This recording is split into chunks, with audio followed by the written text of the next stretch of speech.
to this place, to this evening, where not too long ago heavy rain threatened maybe attendance, but we are so thrilled that you are here tonight. Just a few words of welcome. We welcome you tonight to this event to listen, to learn, to participate in this very important discussion. So a year and a half ago, Munir and David, who will introduce themselves in just a moment, who are both very dear friends of our family, were at our house to celebrate the 12th birthday of my middle son Jacob, who's in the back eating Chinese food. There he is. Munir's wife Emma, who's here tonight, and his mother Sophia were also there, who's not able to be here tonight, but rest assured, if Sophia were here, she would have made the hummus herself, and there would be enough for at least 200 people. That night, Munir and David discussed this very issue in our living room, which you see right there in front of you. And no matter how frequently I tried to shoo Jacob and his friends downstairs, they insisted on staying in the living room, leaning in and asking questions and learning. So that night, about 8 12-year-olds witnessed a miraculous thing. 2 people on polar opposite sides of an issue, each authentically representing his point of view. So since that time, David and Munir and I have been trying to find a time when that same phenomenon might be modeled for this community here in downtown Iowa City. And tonight is that night. Lucky us.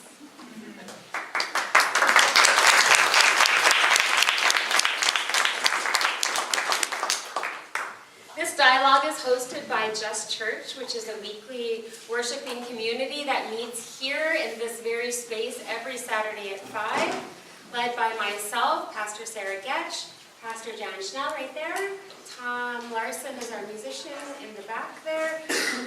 So if you or someone that you know is seeking a worshiping community that is welcoming and inclusive, please come check us out.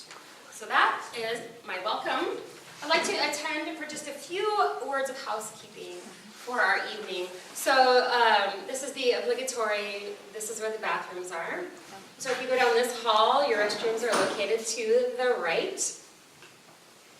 If you do need to leave before our event is over, you can clearly go through these exits, or if you wish to be discreet, if you're on this side of the room, you can sneak down this hallway and that will wind you to the side exit. We are beginning here in just a second. We hope to conclude this evening at around 8 o'clock.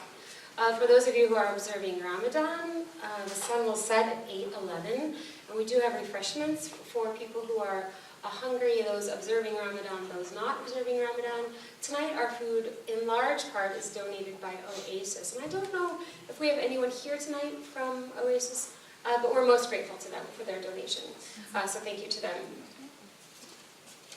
I, at this point, would really like to introduce Munir and David, who will tell you a little bit about themselves. So let's begin that with Munir. Thank you so much, Sarah. Thank you, and thank you again for making sure that this event happened. We have been talking about this for a while, but if it wasn't for Sarah's persistence, we would not be here tonight. So thanks again. Yes. And thank you all for being here. I'm truly touched to see so many of you out here tonight to listen to my story and David's story and to learn about this important issue. Just a quick background about me. My name is Munir Rifai. I was born in Lebanon to a Palestinian family. And despite the fact that I was born there and my dad was born there, I'm technically not Lebanese, and we'll talk about why in a minute here. But I was born, and my parents, so my grandparents lived in Palestine. And if it's okay, I might show the map here.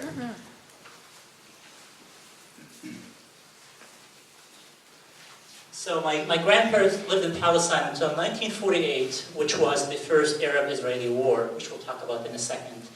And when they left Palestine, they lived up in the north in a small village outside the city of Safad. And it's about 20 miles or so from the border with Lebanon. So that's how we ended up there. In 2000, I moved to the US to attend college in Minnesota. I graduated, and after graduating, I kind of fell in love with the place, with the people, well, specifically with one person, if you were listening. And she is the reason why we're in Iowa City. She's actually pursued, my wife Emma, of 10 years next month.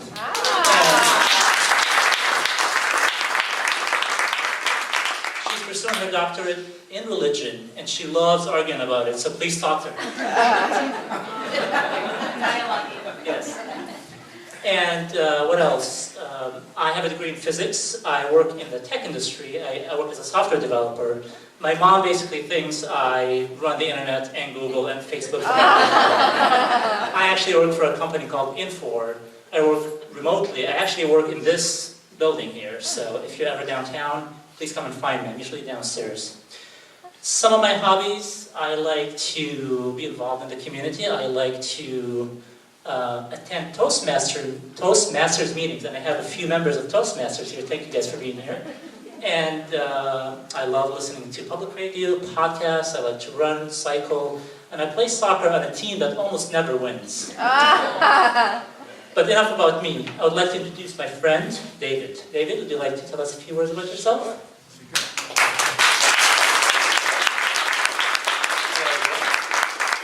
My name is David Weltman.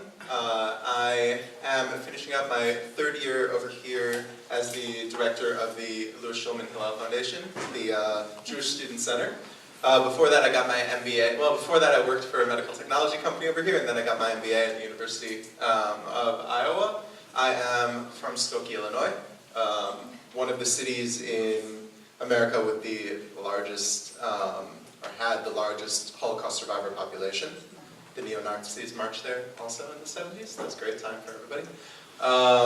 And I came to this place hoping to make a difference in the community. As Monir said, we've been hoping to do this for quite some time. So we're really, really happy to be able to do it. We'll talk a little bit about our backgrounds and our ties to this very, very complicated land. Lots of dashed and dotted lines in a little bit. But thank you guys so much for coming. This is such an important and vital issue, and it's an important issue related to human rights today. So I'm glad that we could at least elucidate a little bit about it tonight and answer, hopefully, some questions. Spoiler, we don't have the recipe for peace. We're working on that along with everybody else, but we're hoping to at least entertain some questions and some thoughts about it, because I think both of us agree dialogue is one of the key components to the mix that will ultimately, hopefully, be peace. So, yeah, Thank you, David. Friends, I'll be honest with you. Tonight we're going to be talking about some difficult issues, and this conflict it tends to evoke strong emotions for people. I look at you and I see many familiar faces, but I see some folks that I haven't met before, and I'm glad you're here. I know some of you are here to learn and to be more educated. And I know some of you, for lack of a better way of describing it, are on one side of the issue or the other, maybe lean one side or the other, maybe by choice or maybe because of family connections or your faith or whatever. So whatever group you fall into, and even if you don't fall into any of these groups, I commend you for being here. You probably knew this was going to be maybe uncomfortable in some ways, but you still came. So David and I did not have a choice, because when Sarah tells you to do something, you shut up and do it. She has 3 teenager boys, so she knows how to get stuff done. I would like to ask a couple favors of you. So the first favor is, please forego, like David said, any hopes of resolving anything tonight. We're not here to have a debate, we're here to have a dialogue. We're not here to solve anything, we're not here to assign blame, or we're not here to discuss who's right and who's wrong. We're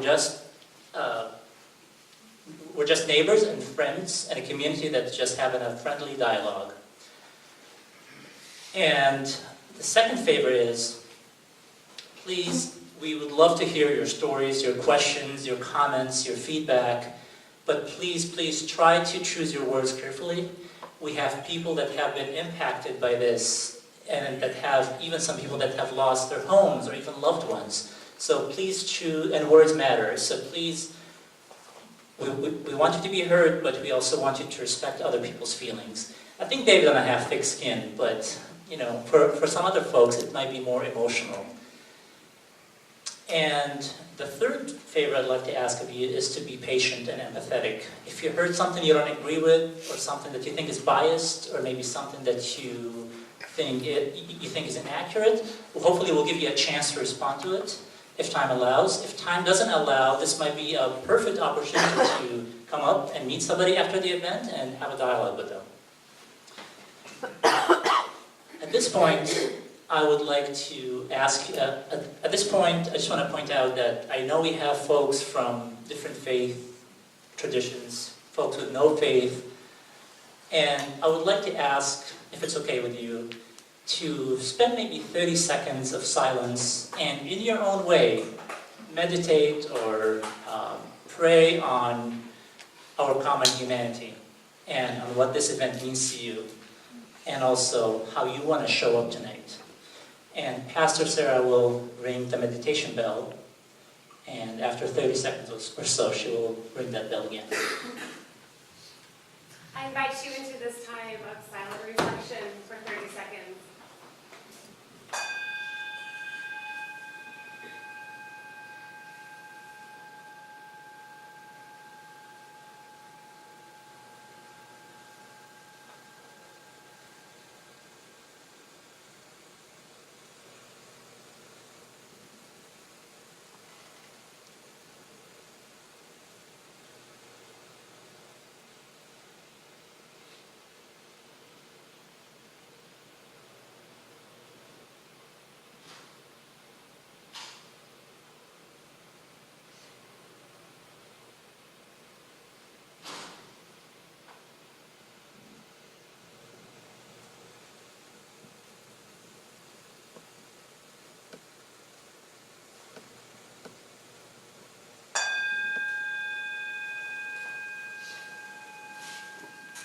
Thank you, Sarah. Thank you. I hope that this wasn't too awkward. Okay, so at this point, I would like to dive deeper into my background and what brought me here tonight. And I promise I'm going to let David talk. I'm just going to start, and then he will follow up with his own viewpoints. So as I mentioned, I grew up in Lebanon, and I was born to a Palestinian family. Now, in Lebanon, there's actually a lot of Palestinians. There are many Palestinians that moved there or fled after the first Israeli-Arab War. Unfortunately, many of them live in refugee camps. Those are permanent, well, they were not supposed to be permanent. Those were refugee camps that were set up when the Palestinians went to Lebanon. And as you might imagine, life there is pretty tough. Thankfully, my family did not live in one of these camps. For many reasons that I won't talk about too much, and at the risk of offending anyone from Lebanon, the government of Lebanon did not grant Palestinians who moved there, who were born there after that, did not grant them citizen status. What that meant, though, fortunately, is you almost had, as a Palestinian, you almost had no basic civil rights. So, for example, I couldn't vote, I couldn't work, I couldn't even buy property. So, and my ID in Lebanon would say Palestinian refugee in Lebanon. That was the designation of Palestinians in Lebanon. Even if you were born there, even if your dad was born there, as was my case.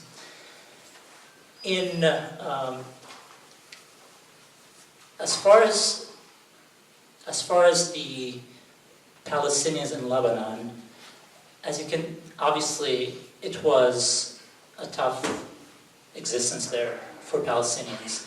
Most of these folks have lost their homes and left their homeland, and then they lived in Lebanon in a place where they felt unwelcomed.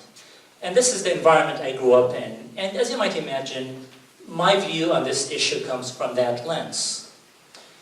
Now, after I moved away, after I learned more about this issue, after I came to the US, and after I read more about this issue, I started to see things differently. Most importantly, after I met a lot of folks with a Jewish background, or folks from Israel, I was surprised to find out they're just people like you and I. And honestly, personally speaking, most of my interactions were very positive. And it often revolved around our disgust with the conflict and the violence. And I was often met by sympathy of the Palestinian people. Now, I am here tonight because of my personal commitment to understanding, or to continuing to understand, the story of the Jewish people. The Jewish people, as we all know, are ancient people. They have a beautiful, rich history. Their contribution to civilization cannot be overstated. Not only is the Jewish faith a faith that shaped monotheism as we know it, but the Jewish contributions to civilization, be it in arts, in medicine, in science, in humanities, in history, they have shaped our civilization as we know it. And they have shaped this country. Our country would be virtually unrecognizable if it wasn't for the Jewish contributions. Sadly though, this beautiful history is scarred by centuries of persecution and discrimination and violence. This obviously culminated in the horrible events of the Holocaust, a crime beyond imagination, a crime that still is felt today. So with that context in mind, I fully understand from the context, or from the viewpoint of a Jewish person living in the 20th century, I fully understand why the creation of the State of Israel was needed. I can even understand why Zionism, which we will talk about in a few minutes, was the answer to this long history of discrimination and suffering. I fully understand this, and actually, maybe this is inappropriate of me to say this, but I'm fully committed to understanding this at a basic level. But what I ask of you guys, and of you, David, is to give me the chance to understand my viewpoint and the viewpoint of the Palestinian people. As a Palestinian, there's probably nothing I can say to adequately express the grief of this long history of suffering of the Jewish people. But also, that doesn't follow that the suffering of the Palestinian people is unimportant, right? The Palestinian people are often portrayed in a negative light, and we all know that the stereotype, the angry, violent, uncivilized Palestinians, even the word, one of my least favorite words of the English language is Philistine, right? I hate that word. And obviously the news, and on a daily basis we hear about Palestinians launching rockets and committing acts of violence. And we'll talk about this in a minute. I'm not trying to portray Palestinians as never being at fault. But the reality is, most Palestinian people are just like you and I. They just want to live life in dignity. They want to raise their children, go to their jobs, come home on Sundays and watch Game of Thrones. They just want to live a normal life. And yes, I say most Palestinians because there are factions that have adopted a different policy, and we will talk about this. But my point is, just like we here, all of us, unequivocally acknowledge the plight and the suffering of the Jewish people and their right to self-determination and their right to live a life free of discrimination and of violence, we also need to acknowledge the right of the Palestinian people to live a dignified life and a life free of discrimination and violence as well. I think that has to be our starting point for any dialogue to take place. Okay, so last thing I want to say about the Palestinian people, they do also have a beautiful culture, a culture that I hope one day some of you might experience. They have made their own contributions to arts and to music and to literature. Okay, I get it. We did not gift mankind Albert Einstein or Sigmund Freud or Jesus. But we make some pretty good falafel. David, would you like to follow up? Yeah, thank you. Thank you, Moni. A lot of very, very good stuff.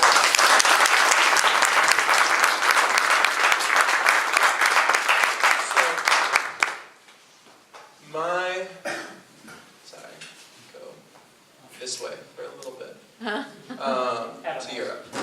So, my grandfather grew up, almost there, guys, sorry. No? Alright, here we go, Germany. See, Americans know geography like that. My grandfather grew up in Germany, in Magdeburg. There we go, right there. In Magdeburg, Germany, by the Elbe River. And he grew up, his father was a shoemaker, and they lived a standard, normal life. They weren't wealthy by any means, they struggled, but they lived a decent life. And my grandfather, at 8 years old, 7 or 8 years old, was thrown into the river by some of his classmates to drown, because he was a Jew, and was fished out by a fisherman totally by chance, further down the river, who did CPR and saved his life. At 13, after my grandfather's bar mitzvah, as the Nazi party came into power, they came into my grandfather's shoe shop, my great-grandfather's shoe shop, and planted a gun so that the SS could later come back and say, look, you are communist Jews who are trying to fight against the Nazi regime. My grandfather found the gun and gave it back to the SS officer, and the SS officer knocked him out. Survived, though. They tried to sell the shop, and one of the Germans said, why would I buy it from you today when tomorrow I could get it for free? Yeah. This was Germany in the 30s. This is what it was like to be a Jew. And so they snuck across through a series of miracles to France. In fact, they were hidden in a hay truck, and the hay truck was stopped by the German officers, the SS, and they searched through the truck. They were hidden in the hay, and my grandfather saw the hand of the German officer, but it didn't touch him.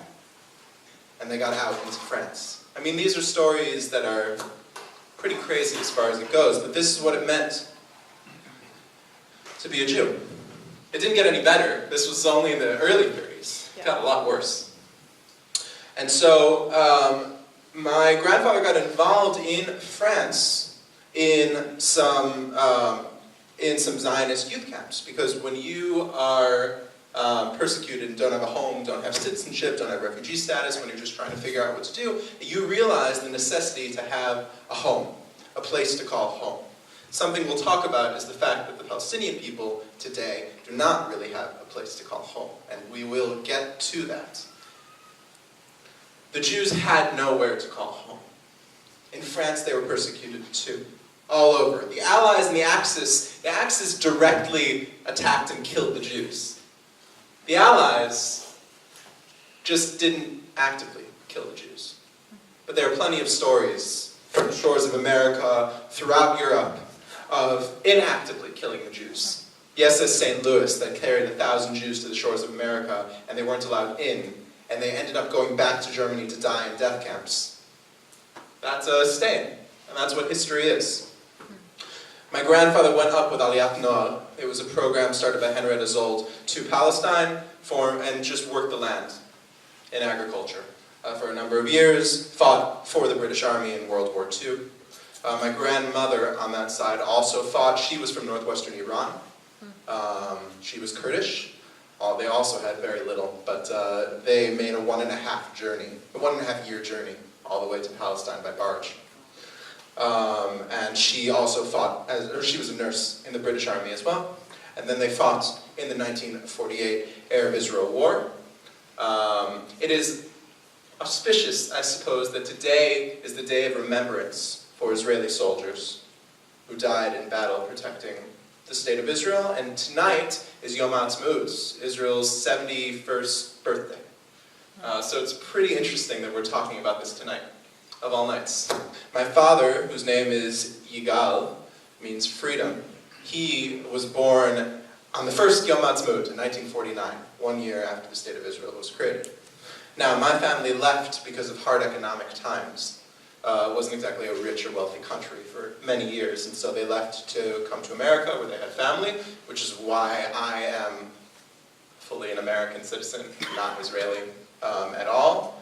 And I was able to grow up and live a life here in America, which I think is one of the greatest places to grow up as a minority in the world today. Even though this continent is mostly free of Jews, it is not free of anti-Semitism by any stretch of the imagination. Poland is one of the highest percentages of anti-Semitism in the world, even though 93% of the Jews there were killed in the Holocaust. So there's a lot of history, a lot of heartache that we're going to talk about. But yeah, I think first we're going to go into the slideshow to talk a little bit about the history of this Israeli-Palestinian conflict. You're more than welcome to ask questions throughout. Like my friend Monir said, please keep it decently civilized. We really welcome your questions, but there are a lot of struggles and heartache, and we're in the middle of that. Both of us have this shared history of a lot of pain and a lot of loss. And during this live, probably will be a time where we might have some back and forth. Maybe we might give a different take on some historical events. As you know, history could be interpreted in different ways. So, David, you want to take it away? Yeah. So we're going to start with a soft topic, Zionism. All right. The basic definition. Can everyone see? It's like, I hope so somewhat. I'll read it to a certain extent. Okay, so the basic definition of Zionism. I think you might be in the way. Am I in the way? Can you guys see? Sorry about that. Ish. Oh, go on the other side. Why don't we do this a little bit, maybe? Yeah. Perfect. Okay. Zionism is the right for Jews to self-determine in their historical homeland. That definition took a long time to be created. Now, I'm not going to go into a whole hour lecture on different types of Zionism. Let it be said that there are certain types. Achad Ha'am, for example, made a cultural Zionism, a more social Zionism with Hebrew language and sort of a Jewish culture in the land. Theodor Herzl was more of a political Zionism, an actual entity that was Jewish. Zev Jabotinsky was a revisionist Zionist. He had this romanticized version of Jewish history in the land of Israel. Menachem Begin, who formed peace with Egypt, was a follower of Zev Jabotinsky in much more radical form. Then there were others who were radical Zionists, like Avram Stern, who created the Stern Gang, which was a militia during the 30s and 40s. And there's a lot of heft in the term Zionism. This is the generic term and the generic definition of the term. Yeah. So, many folks consider the conflict really between Arabs and Zionists, not between Arabs and Jews. And I guess my question is, how would you reconcile Zionism, the definition of Zionism, with the notion that there are other people in that homeland? How do we reconcile this definition with the fact that Zionism is typically, or is often viewed in the Arab world, or by the Palestinians, as another colonial power? Because often they think, okay, the Turks, the Ottomans, they ruled for a couple hundred years, then came the English, and then the Zionists. So can you maybe give me a more nuanced understanding? Yeah. We'll talk a little bit more about the Balfour Declaration and the British White Papers and how the formation of the colonial powers really dictated a lot of this history. Colonialists were not exactly the greatest friends of the locals in their lands. It's a fair question. So in the Declaration of Independence, which W. Ben-Gurion was really adamant about forming, it says that everybody in the land, majority and minority alike, deserve equal rights and have an equal stake in the land. Now, did all Zionists believe that? Certainly not. There was a whole spectrum, as I delineated. That is why this definition is so basic, because there is a range of what it means to be a Zionist. There are plenty of Jews who are not Zionists. This is important. There are plenty of Jews whose Zionism means that there should be a proud state of Israel side by side with a land of Palestine. And there are Zionists who say Israel in its entirety is Jewish and Jewishly formed. The Arabs can live there, we'll tolerate them, right? There's a whole spectrum throughout. And as we know, with the discussion of the Israeli-Palestinian conflict, there are many definitions as to how to create peace. Not everyone wants peace without bloodshed. Many people would love to see a certain peace that only has a one-sided end. So, it's very important to note. Yeah. All right.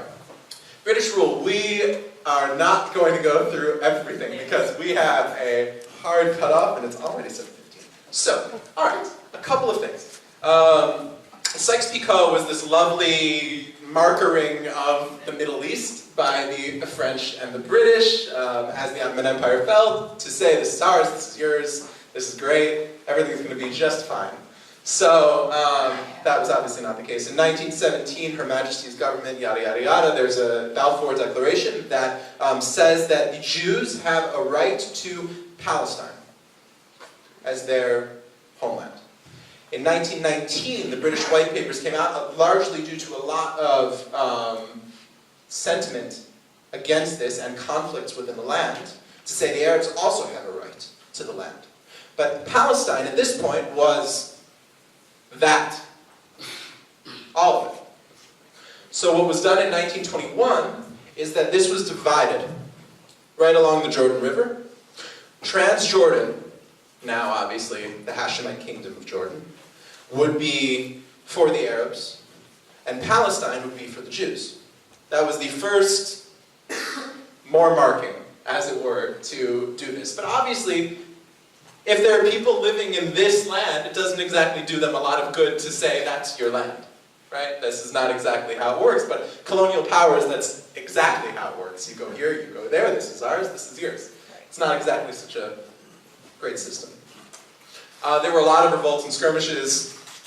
We're not going to go through all of them. It was pretty bitter and bloody, especially in the 20s and 30s and in the 40s. And then in 1939, on the eve of what would be World War II and the Holocaust, the British created massive limitations on Jewish immigration to Palestine, limiting Jews from coming in to find refuge and home. As you can imagine, there's a lot of hatred that the Jews at that time had for the British in limiting a possible safe haven for them. I just want to mention that the Balfour Declaration of 1917 is a huge event in the Palestinian consciousness. It was considered a betrayal by the British because up to that point the Arabs had promised to revolt against the Ottomans, and in return they were promised an Arab state. Right. And that was seen as kind of a stab in the back. So that is considered a big betrayal, and the Arabs are aware at the time, and obviously they felt it was an unjust declaration. Right, and the just splitting of land willy-nilly to solve all the problems of a declaration doesn't exactly work out so well. But they don't learn that. So in 1947, after the Holocaust and 6 million Jews were killed, over 1/3 of the Jewish population worldwide, the UN Partition Plan was created, because this is a map for success. So, in it would be 60% Jewish. So again, remember, Transjordan was already sort of portioned out as to say, here Arabs, go ahead, which is not a real good solution for things when there are plenty of people living in this land. So this was divided again. 60% would be Jewish, but the desert was the majority of it, so it wasn't exactly anything. And then 40% would be Arab. The Jews said yes because, again, after World War II and after knowing that they have no safe haven or safe home, something is better than nothing, right?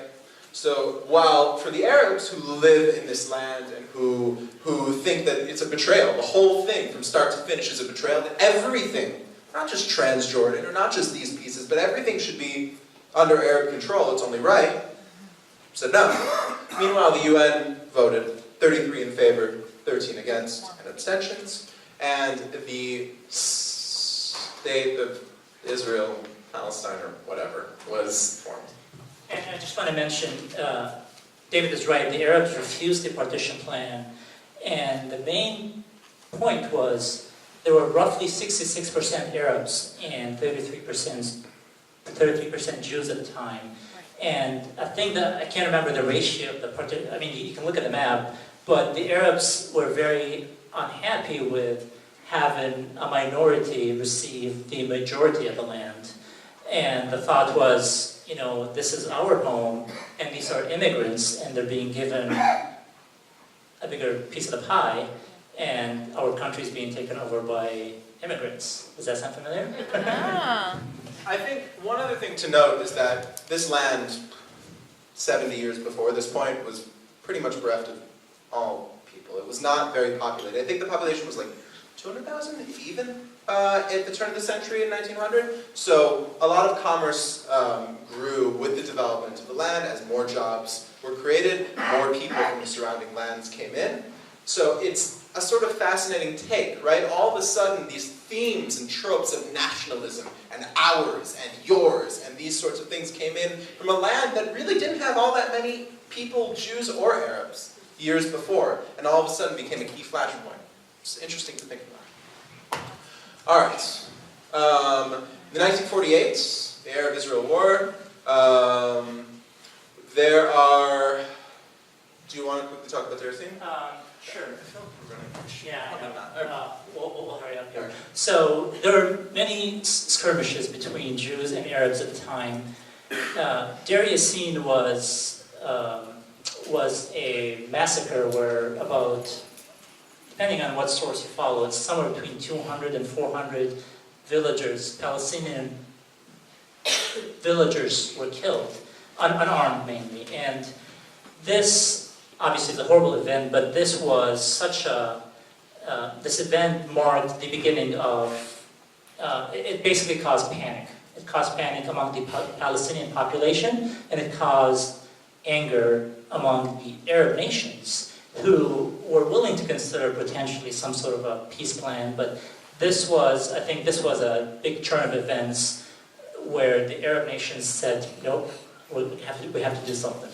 And this is a narrative we disagree on, because I was always taught and learned from my reading that the Arab countries around were always ready to attack and didn't want the concept of what this was, because it was still colonialism being formed and still the division of land. And while Deir Yassin was awful, and I would never belittle this massacre, I would also hesitate to say that it was the reason that the surrounding lands went to war. Yeah, I would not say it's the only reason, but it was the spark that caused the conflict in some ways. In some ways, yeah. When Israel declared itself as a state, 850,000 Jews from the surrounding Arab lands in the Middle East and North Africa were expelled without anywhere to go. They came here. They were kind of thrown into this conflict. I mean, they lived decently and happily in their lands. The king of Morocco, for example, the Jews still lived in Morocco actually after, so it's not so fair. But the king of Morocco protected the Jews from the Holocaust. He refused to give up the Jews against the onslaught of the Nazis, even though he was a Muslim king. So they had decent relations with their countries around. They were often second-class citizens, as it were, under Islamic law or under common law, but still better than what the Jews faced in Europe, for sure. And there's also a slight difference. I don't know if you know. Some would argue that Jews actually live peacefully in many of these countries. And I know in Syria and in Lebanon, there were Jewish populations that continued to stay there after that conflict. Yeah, absolutely. They did live quite well, especially in Syria. The Syrian Jewish community was quite well off. Then many Arabs were expelled from their lands through war, ran away, were promised by the surrounding nations, we'll destroy this Zionist entity and you can return to your homes. Obviously that didn't happen. So between expulsion and concern and promises, a lot of the Arab population left the land. An armistice agreement was formed in 1949 and new state lines were formed. So this is what you see versus the partition plan. Why do you call them Arab, not Palestinians? Oh, because we're using the general term Arab right now. No, what do you call them? What do you call the people who are expelled? At this point? Yeah. It's a good question, because the pan-Arabism, like pan-nationalism and Arabism at this point were much stronger. So they would consider themselves, in 1948, some would consider themselves Palestinian, some would consider themselves Arab as part of the general population. Certainly now I consider them Palestinians. But at this point, I would use the terms interchangeably, if that makes sense. And it's not to belittle the Palestinian cause. I just think that these terms are interchangeable in the early decades of the 1900s. There's a point about formation of UNRWA, and just on a personal level, UNRWA stands for United Nations Relief and Works Agency. It was formed to essentially aid the Palestinians who left their homeland. And I'm a benefactor of UNRWA because my dad worked as a physician for UNRWA, and I went to one of their schools. So the UNRWA for the longest time was the lifeline of the Palestinian people. And for those of you who follow news, Trump in September of last year cut all aid to UNRWA, which, I mean, their budget is tiny. So, and obviously many countries contribute to their budget, and he cut all aid, which I think is a further attempt to, I think it's an injustice against the Palestinian people. Yeah, correct. UNRWA is fascinating. This is an important point. Who knows the United Nations? What do they do generally for refugees? What's the organization that tends to refugees? UNHCR. UNHCR is the one that deals with all other refugee issues except this one. What's fascinating is that the UNHCR works to repopulate the populations in either their homeland or, if that's impossible, in other lands. And once they're either repatriated or patriated elsewhere, they lose their refugee status. This is an exception. So all Palestinians and their descendants keep refugee status, which makes the number of Palestinian refugees over 5 million today. But that's a very fascinating dynamic because it's unique to this conflict. Because there is no real effort or desire to resettle. After all, this is their homeland, right? But the way that the UN deals differently with this conflict versus every other conflict is just something of note. If I may just add one point to this, the conflict was created by the UN with the 1949 partition plan. 1947 partition plan? 47 partition plan. And, you know, it just makes sense that the UN has to see this issue through. And having the UNRWA continue to support Palestinian refugees is just to say that there has been no solution to this issue since the creation of the problem. So to say that this is a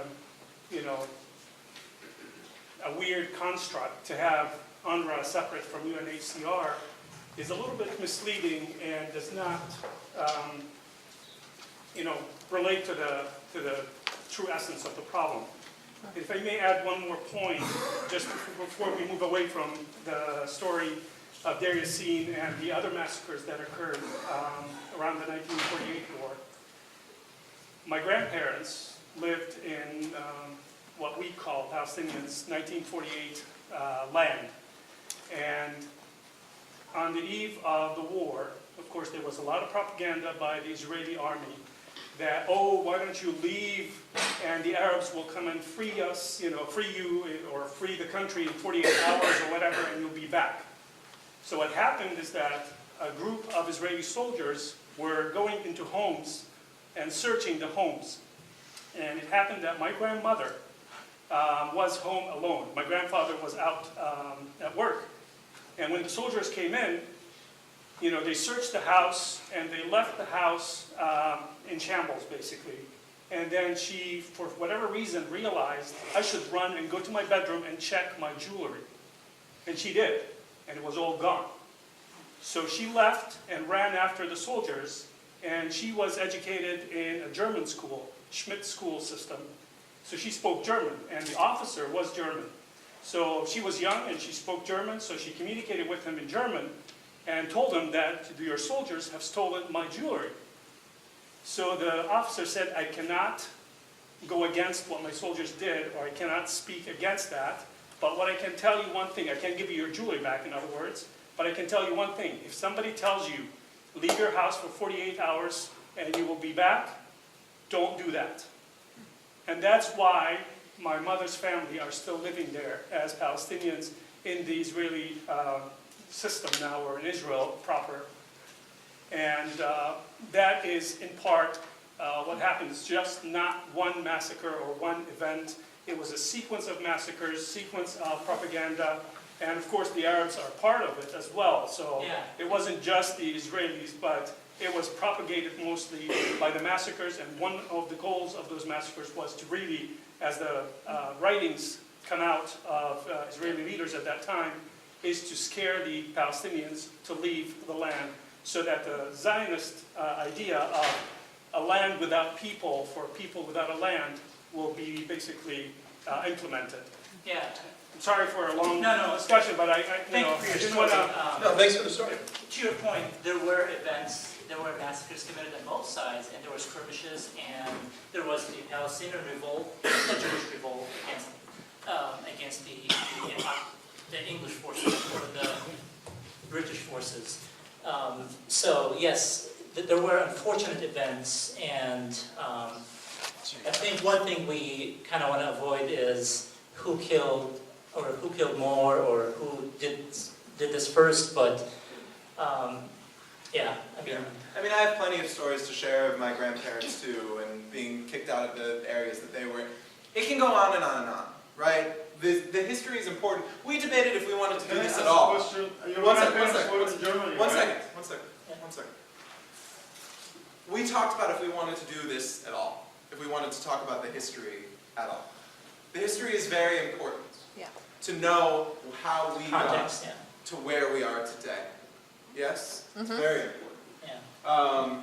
But we knew that we would get bogged down in historical stories and not be able to get to the context of today, which is where we are now, and the mess, to lightly put it, that we're in today. So let's maybe just breeze through this in the interest of time. So 67 we Do have. you a quick thing? Oh, sorry, Milan, yeah.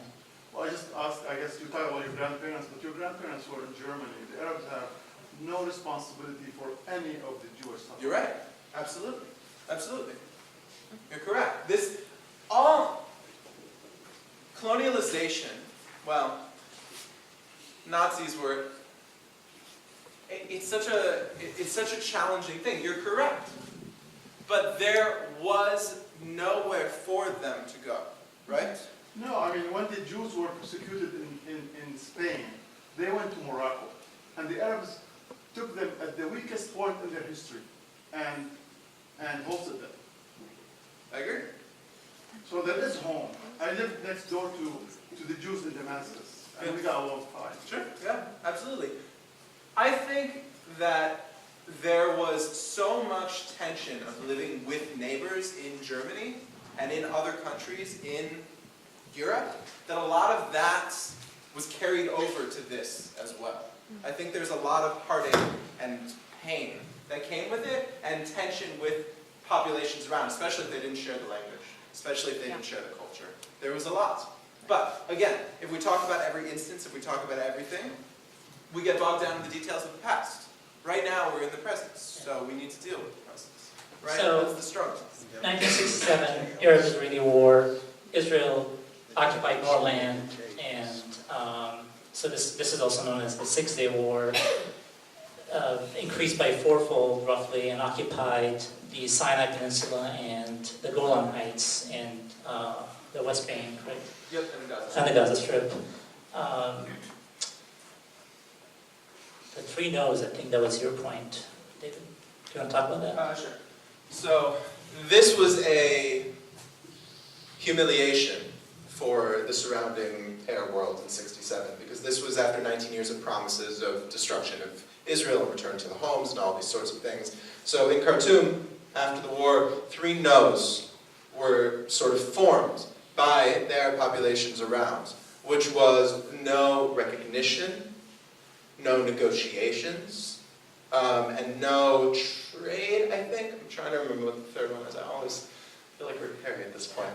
There's three things. And those three no's formed a time of contention between Israel and the surrounding lands, that there would be no discussion, no formation of peace. The Zionist entity has humiliated the peoples around and is made for a cause, a united cause against it.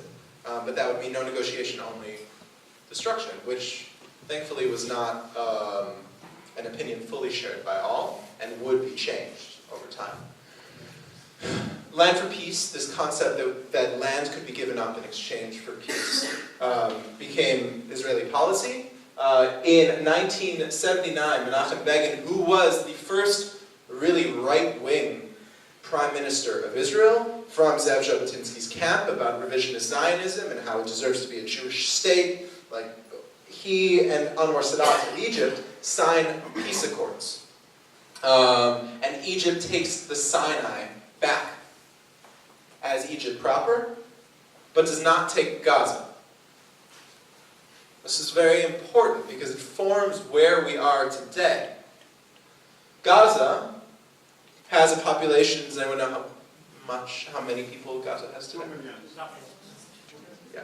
The population estimates are really challenging to do in Gaza, but it is somewhere between 1.5 and 2 million in a very teeny tiny amount of land. In 1995, Yitzhak Rabin and King Hussein of Jordan signed a peace treaty with Jordan. And of course, the Jordan River becomes the divide, as it had been, but the West Bank would not be resolved in this process. It was part of a larger process called the Oslo Accords, which we'll talk about. Yes? Why was Yitzhak Rabin assassinated? Yitzhak, we're going to talk about that too. We're going to talk about Oslo in 2 slides? 3 slides? I don't remember. Yeah? I'm just trying to get a geographical size. Of Sinai Peninsula up to Lebanon. What's that?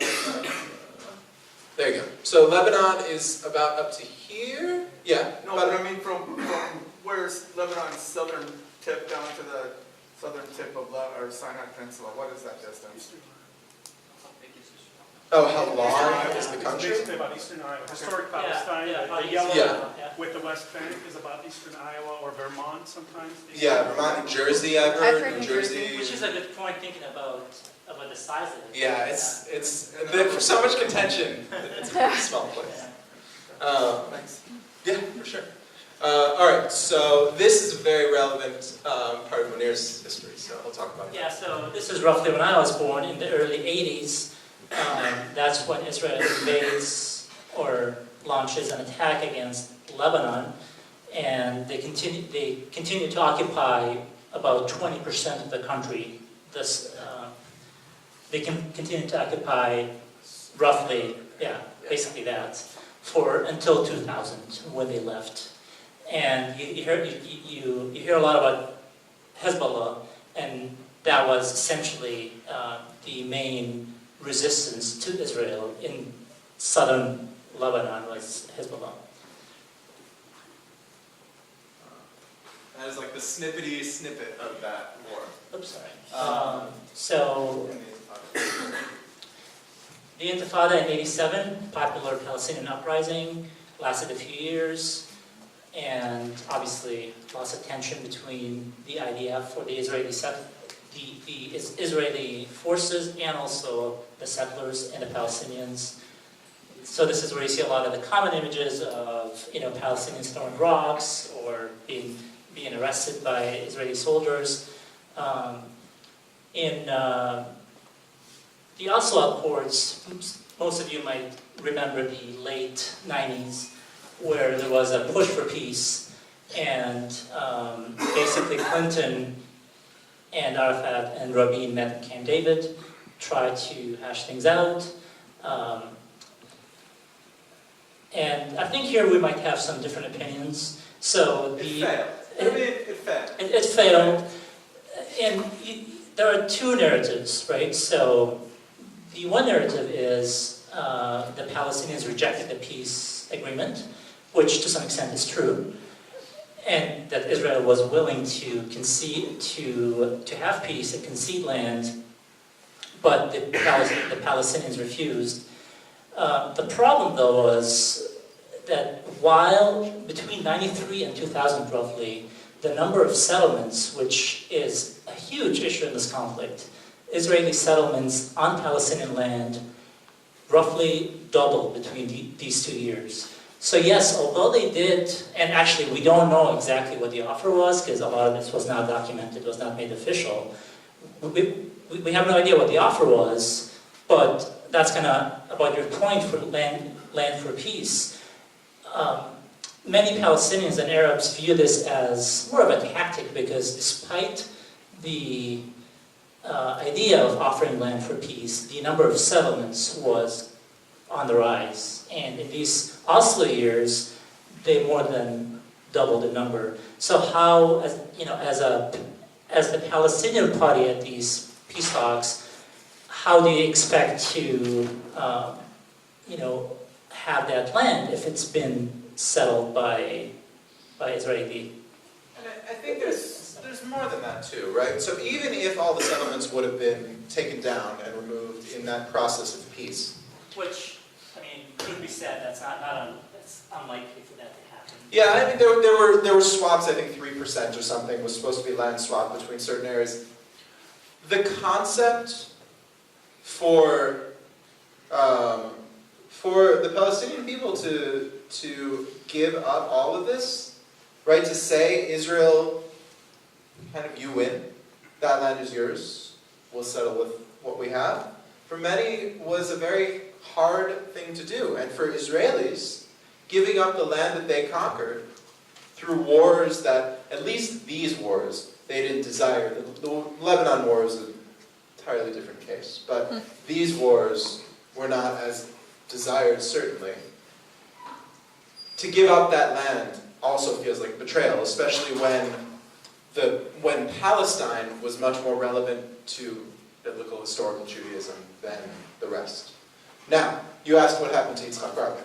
Yitzhak Rabin was in the square in Tel Aviv at a peace rally, and was shot and killed by a right-wing Jew who believed that he was committing an awful, awful sin against the Jewish people by giving up this historical homeland to the Palestinians. It was a really awful, sad, bitter time during this process, and I think people still are reeling from it. All right, a couple other things that we're just going to touch on, and then we'll take questions, because there's a lot that's happened in recent years. Yes? This is a totally ignorant question. Why was America in the Oslo Accords? That's not ignorant at all.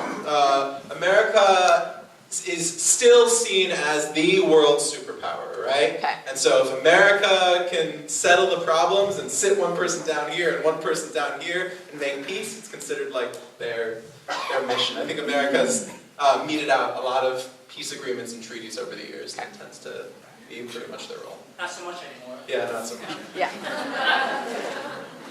Yeah. All right, so A second popular uprising, the Second Intifada, began after the failure of Camp David. The same time, Ariel Sharon went up onto the Temple Mount, which was seen as an attack, almost, against the Palestinian people and this process of peace. Israel erected a fence, a wall, a security barrier, however you want to discuss this, between much of Israel and the West Bank. And the fact is that the attacks dropped to nearly zero after that. The bitterness is that, like, it's awful. You know what I mean? Like, it's miserable. It was, and then in 2005, Israel withdrew unilaterally from Gaza to sort of try it out. And meaning that there wasn't a partner on the other side for peace of that. They just said, we're leaving. The rocket attacks inside Gaza were too much for us, and we don't want to be there.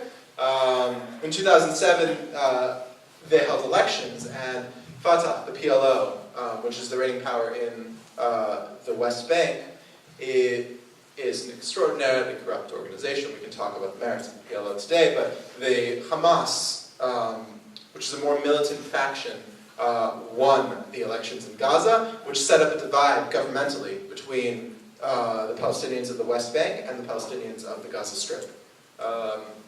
And then, since then, there have been 3 major escalations, conflicts, wars between Israel and Gaza, and then, of course, minor ones like we had just a couple of days ago, and last month, and 2 months before.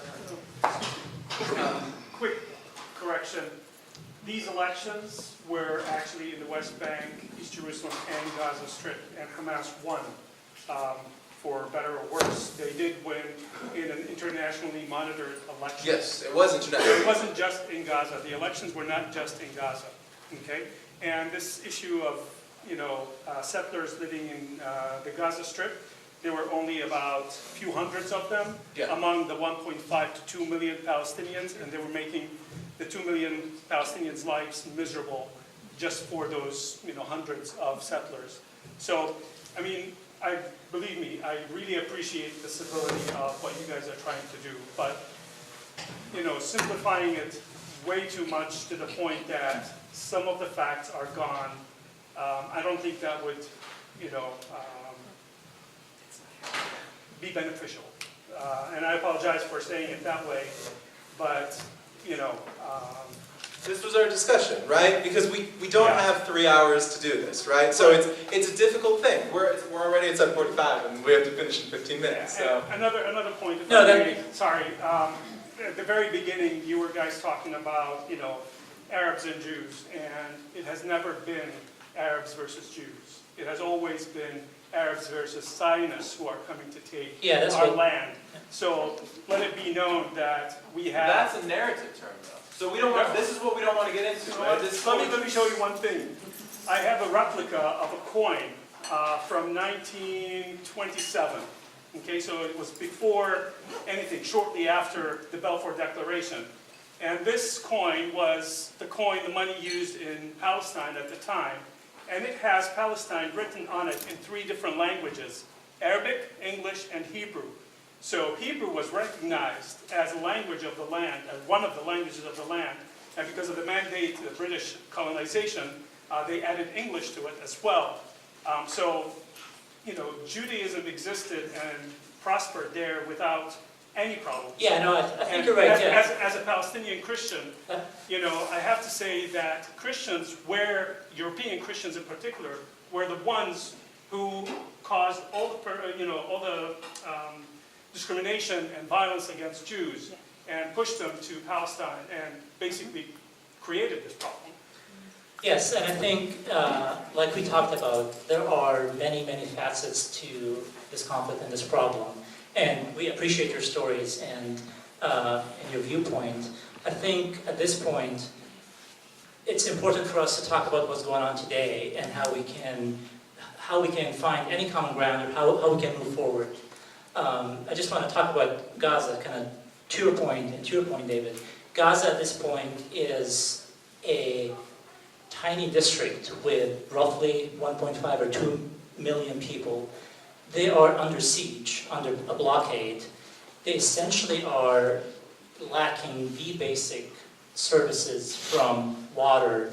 They're food insecure. They're unable to.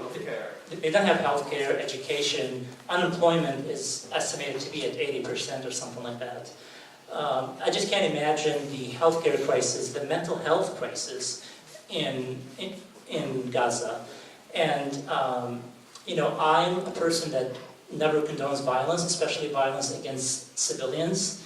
And I do not agree with Hamas's perspective or approach or ideology. But what do you expect when you imprison 2 million people with no basic human services?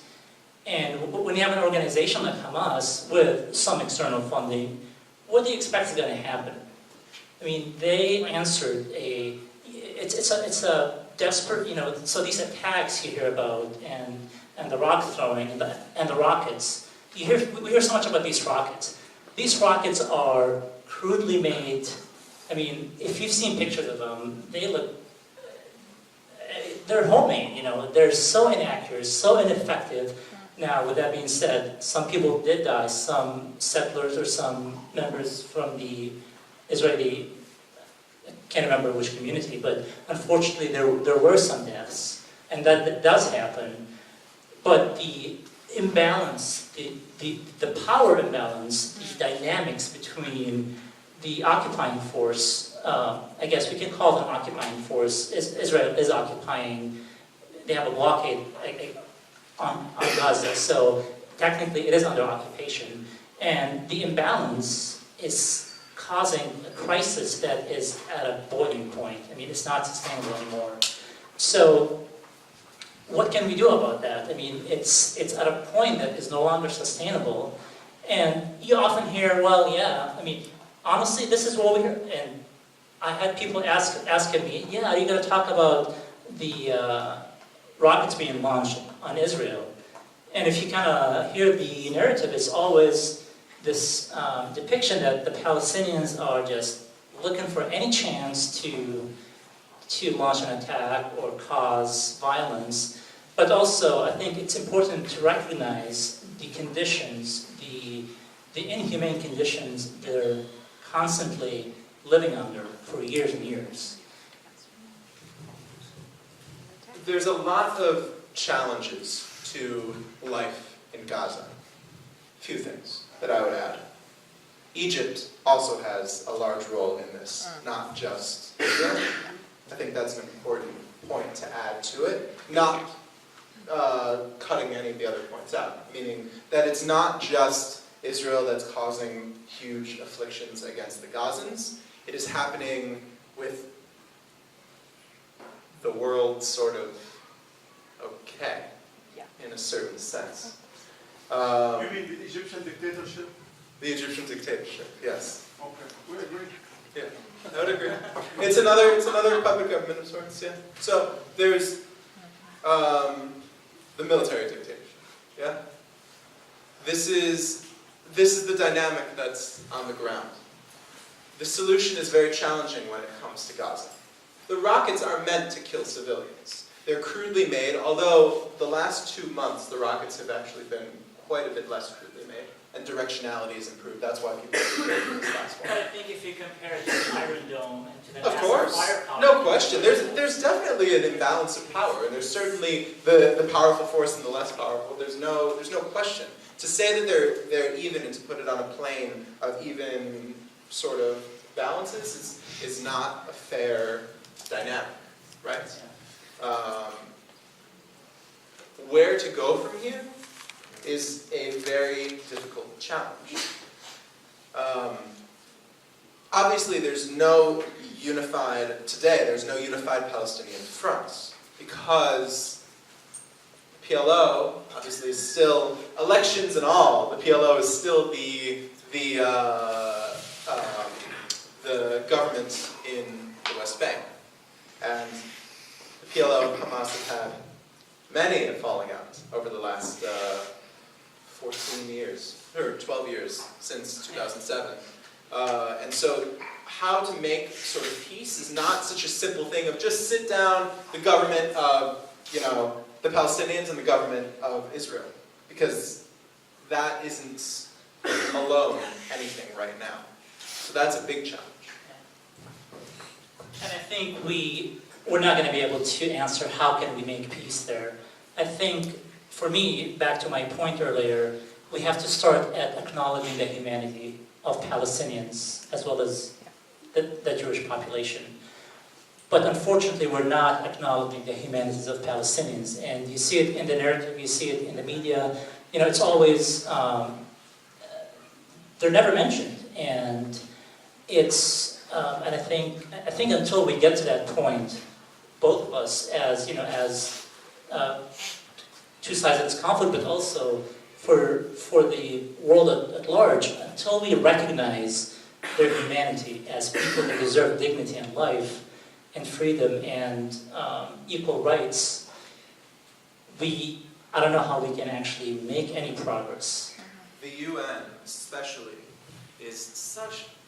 it tokens the Palestinian people, oftentimes. So many resolutions are so,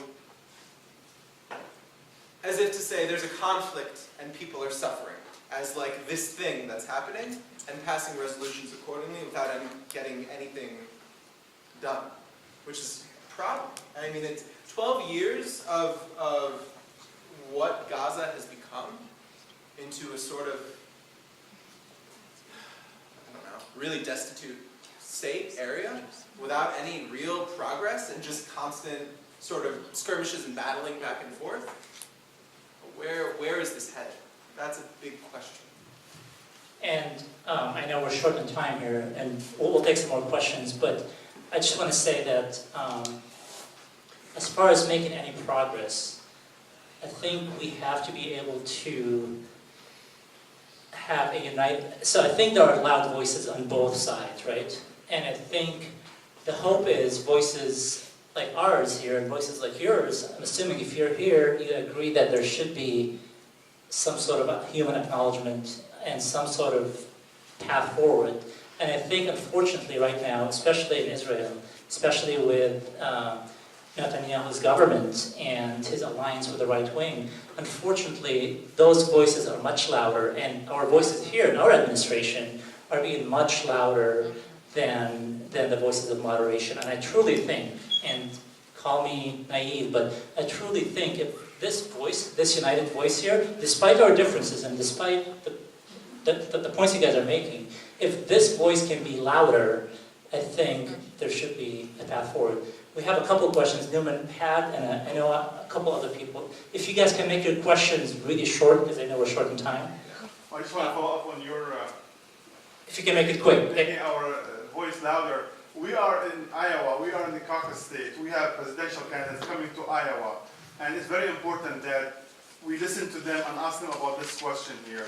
Bernie Sanders had a statement about Gaza. Did other candidates do that? Which candidate should we support in Iowa? Because we really have a voice in Iowa compared to the nation. That is true, And yes. the president's role in this conflict is we are still the superpower as the United States of America. Yes. And our president is very important, and it's on our shoulders to choose the president who can help in this area. And it's important to talk about this issue, yes. And, you know, now you hear if you ask any politician, the standard answer is, Israel is our ally, we support the two-state solution, and that's it. Two-state solution at this point is not an option, unfortunately. I mean, it could be at some point, but... If an alliance between Hamas and Fatah happens and there's some sort of unity government among the Palestinians, maybe. Until that point, that's a big challenge. Yes. And as a Palestinian, I can't tell you how frustrated I am with the internal division. It's like, you guys have one job, is just get your shit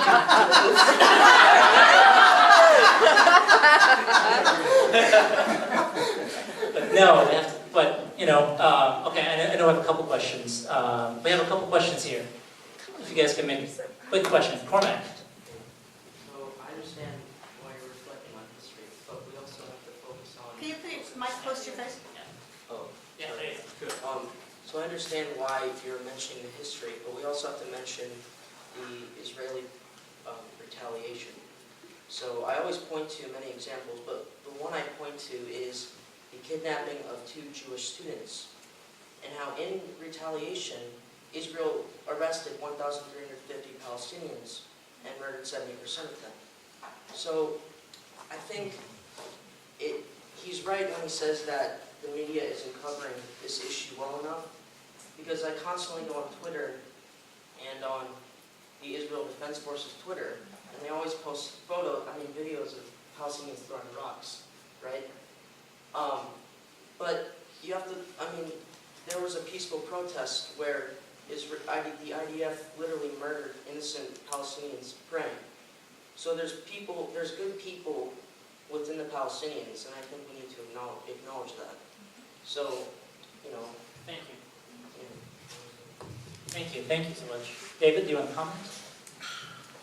Yeah, good people and bad people on both sides. I'm not sure of your statistics. I'd like to see them. But I would definitely say that there are, this conflict happens not because everyone is peace-loving and wants peace and wants happiness. Clearly, that's not the case. There are wonderful, I have wonderful Palestinian friends, right? Like this is not a one-sided thing. And I have many Jewish friends who live in Israel who want nothing more than peace. To say that all the Jews want to kill all the Palestinians in the land is equally false, right? There's such a struggle here in what it means for identity. Okay, a couple of questions, Pat. If you can make it quick, David has to go in a Thank couple you. of minutes. Yes, I just have one thing to say, and call me naive, but it seems to me like a good place to start would be to allow adequate food, medicines, and fishing rights into Gaza. I mean, that seems like it'd be a pretty simple thing to do. Yes. Just let the Palestinians eat and live. Yes, thank you. And honestly, if you think about it, if you have a job, if you're a young man in Gaza, if you have no life, no job, if your home maybe has been if you've lost family members, it's not unlikely that you're going to turn to violence. So I think I think education, jobs, I think that will go a long ways, and that requires the international community. We have time for 2 more questions, Sarah? David? One more question.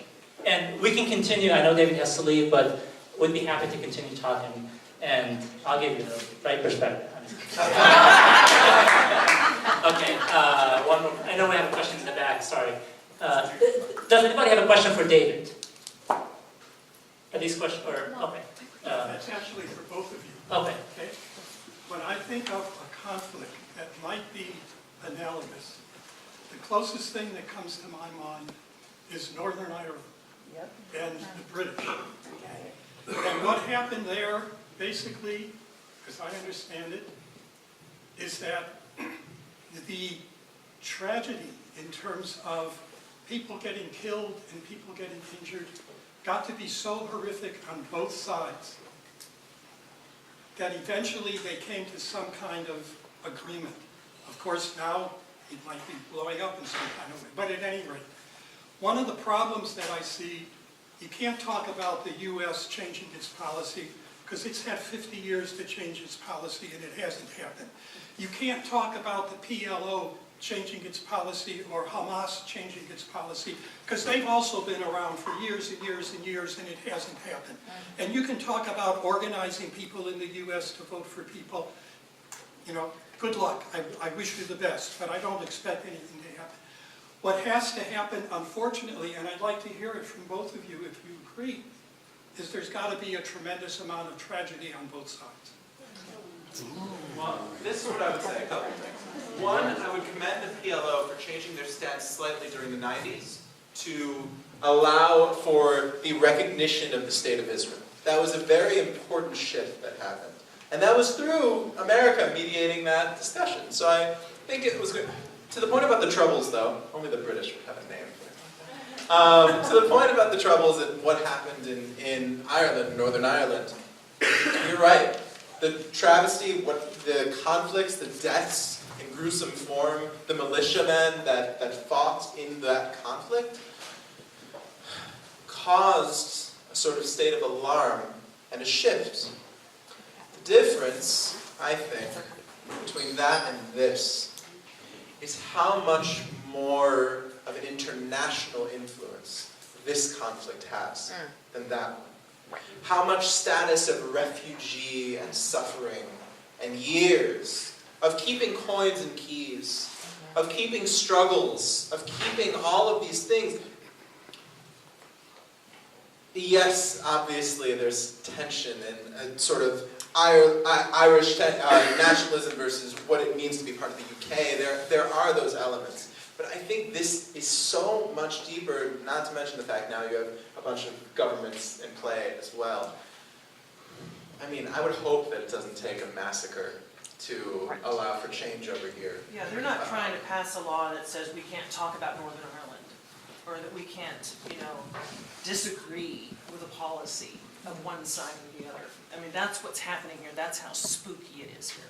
I think she's talking about BDS. This is a topic we can talk about. I know we don't have time, but Yeah, BDS to not negotiate, to not talk, to not recognize any sort of side. That happens. It's very broad. I agree. I mean, yes, we can talk about it. The fact that to not allow any other narrative besides your own, BDS is a growing narrative in Europe especially, to basically say that no Israeli can hear or basically participate in a discussion. I think she's talking about laws being passed in the U.S. that prevent. Laws that prevent BDS from happening. Not just that. They're in Florida. Rubio just passed a law for the public schools against anti-Semitism. And it's an extremely broad definition, and it's really a law against thought because it's not fair. I just frankly am proud that I moved from wherever I was into Iowa City because we're talking about it. We have to, right? You have to talk. This is so important. I agree.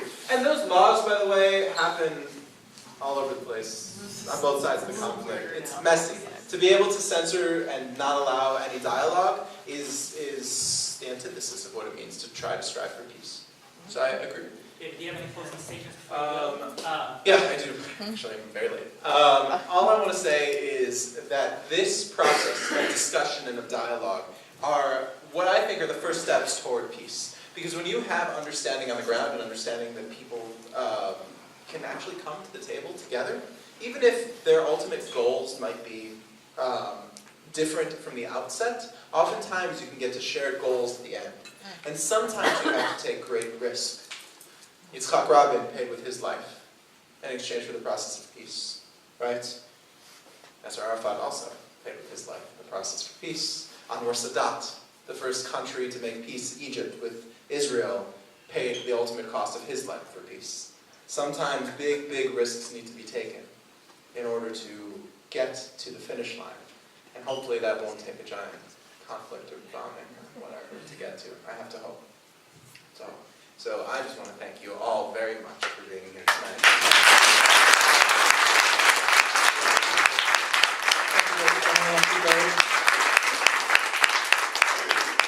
I'm sorry, I had a prior engagement at 8 o'clock, which I'm sure. Yep. All right. Apologies, guys. Thank you so much. Really. Thank you. Thank you, David. And I invite you to stay here and continue the discussion. I know we have a lot of questions, and I invite you to stay here. If you have to go, I understand, but I know we have questions, and if somebody would like to ask those questions, we would love to hear them. We'd love to have a dialogue, and I don't have to be the only one answering. So, do we have questions here?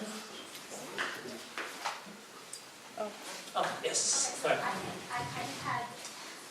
I had a question, but I changed it, so we're going to start with this new one. So it seems like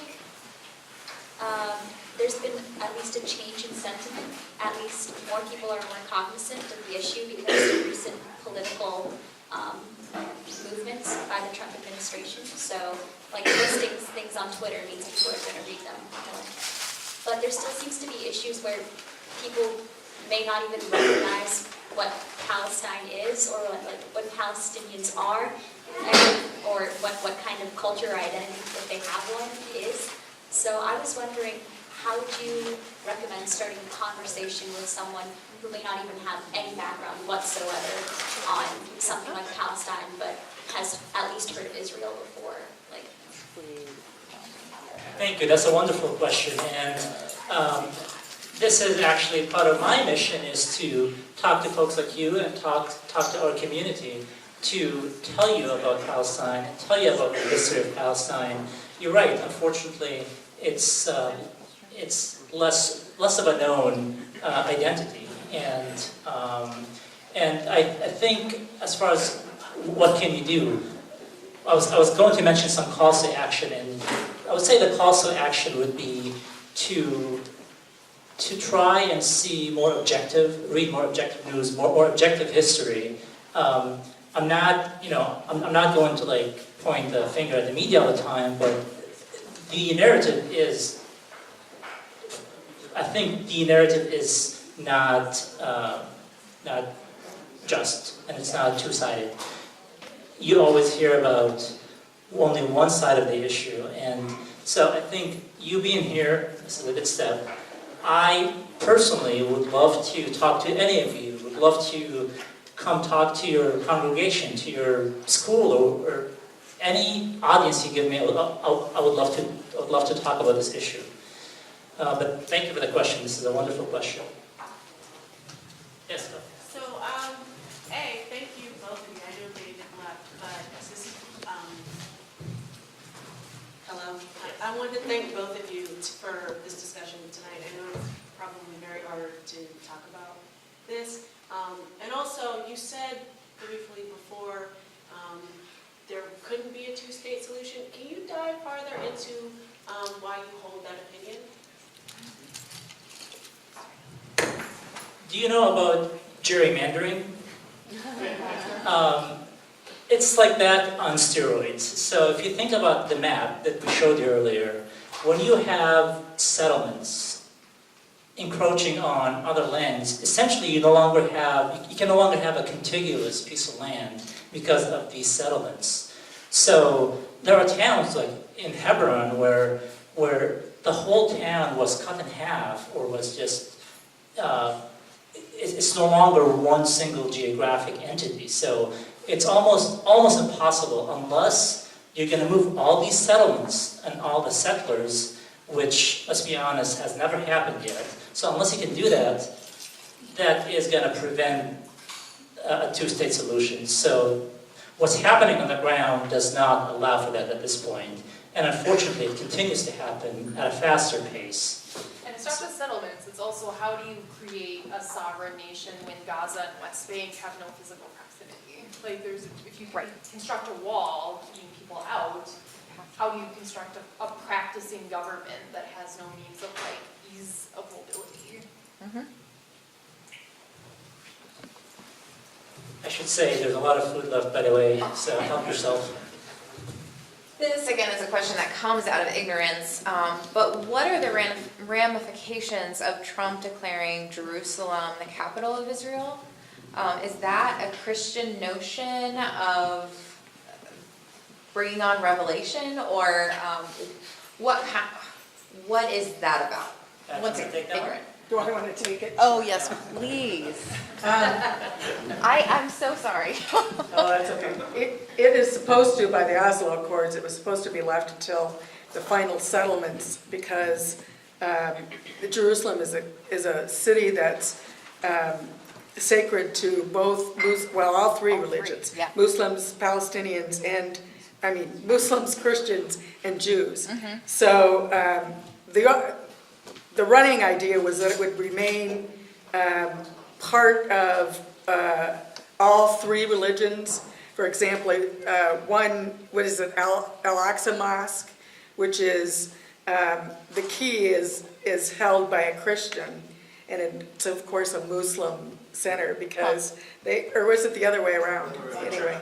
The church, the Holy Sepulchre. Is that the Church of the Holy Sepulchre is like that? Okay. So, anyway, the effect of Trump declaring it is in order to declare that Jerusalem is part of Israel rather than partly Palestinian. So that's a no-go. And I don't know if anybody else has read this, but I read today some of the details are filtering out of the New Deal. And if you had any illusions about it whatsoever, we can forget about it, because it asks the Palestinians to accept a state on exactly what's there now, which means Bantustans. They would not take away the settlements. It is, and if the Arabs refuse to sign, then they'll take away all the money that's going to anything Arab. And which they've pretty much done that anyway, Palestinians, I mean. And if they say if Israel doesn't sign, they'll take away the money from Israel, but. Thanks, Pat. Just a quick announcement, you're free to leave. This is at this point just a chat, a discussion. I want to respect the fact that David is not here, so you're free to leave, you're free to just hang out and eat or continue to chat. Yeah, back to the point of recognizing Jerusalem as the capital of the state of Israel. Yeah. Essentially, the U.S. is supposedly playing the role of fair go-between, right? Okay. Mediator. And the fact that they recognized Jerusalem as the capital of Israel, they took that issue off the table, and that's the language that they're using, so that it's not a negotiable condition or a negotiable item. Okay. And since this is one of the central pieces of Palestinians' claims, I guess, essentially, it's siding with Israel all the way, losing the stance of fair negotiator or broker, peace broker, and basically just saying, okay, we're taking this out, stopping the money to UNRWA, basically saying the refugees are out.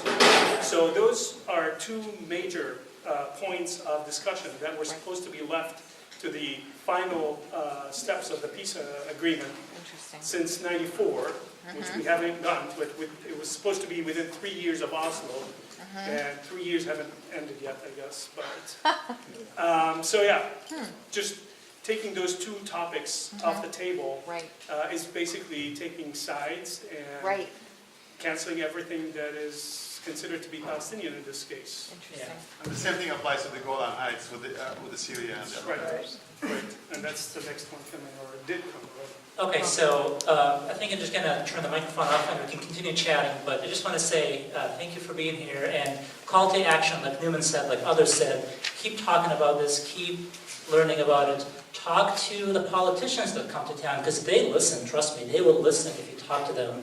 And I'm not saying just push on one way or the other, but make this issue front and center in their consciousness, because now it's becoming more, people are forgetting about it. There's too much going on to think about this issue. So talk about it, engage, and hopefully we'll have more events like this. But let's continue the conversation, and have some food, and get to know each other. Off the microphone, okay? on the microphone. Thank you guys so much. Thank you.